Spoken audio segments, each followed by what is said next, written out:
Hey everyone, welcome back to the channel. In today's quick and clear tutorial, I'm going to show you how to add a text label to your bar, column, or line charts in Google Sheets.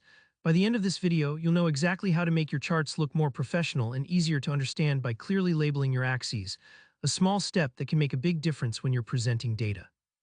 Let's get started right away. The first thing you'll want to do is open up your Google Sheet with the data you want to visualize. Once you have your data ready, click anywhere inside your data range. This just helps make sure Google Sheets knows what you want to chart. Then head up to the top menu and click on Insert, then select Chart. Google Sheets will instantly generate a chart for you, and by default, it usually chooses what it thinks is best, often a column chart, but it might pick something different sometimes. If you specifically want a bar graph which displays data horizontally, you'll just need to adjust the chart type. To do that, look at the chart editor panel that pops up, usually on the right side of your screen. If you don't see it, just double-click your chart to bring it up.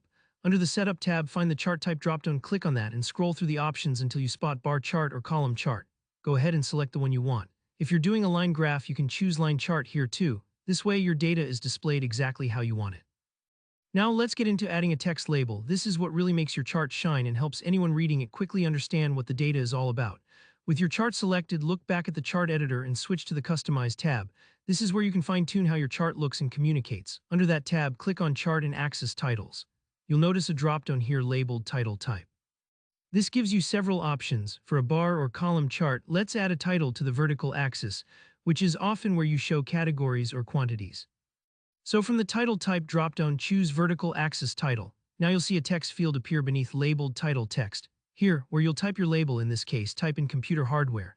Of course, you can customize this to fit the information in your own chart. Don't worry if it doesn't look perfect right away. You can always come back and edit it. This simple title will now appear alongside your axis, making it much clearer what your chart is talking about, especially if you're sharing it with others who might not be familiar with your data. And that's really all there is to it. You've gone from a plain, unlabeled chart to a polished, easy-to-read graph with a clear text label. These small details can make your data more impactful, whether you're presenting in a meeting, sharing a report, or just organizing your own projects. If you found this tutorial helpful, please tap that like button, and if you have any questions or want more tips, drop a comment below and I'll be happy to help you out. Don't forget to subscribe so you don't miss out on more straightforward guides like this. Thanks for watching, and I'll see you in the next tutorial.